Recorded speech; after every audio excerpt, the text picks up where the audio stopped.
Hey, just a quick video here, little article.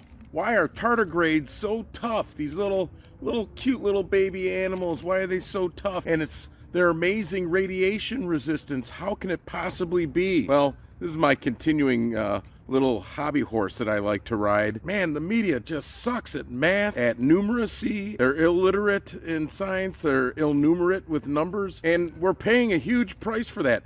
Why? Maybe you could do a little background research. We evolved in a world of radiation. If you believe the world's 4 or 5 billion years old, when life formed, it was a super radioactive world because what? Stuff that's radioactive decays. And so the Earth was many times more radioactive when life evolved. So of course life, especially ancient life like tardigrades, know how to fix themselves. We know how to fix ourselves. People who were caught up in Hiroshima and Nagasaki were shown to have the ability to fix their DNA.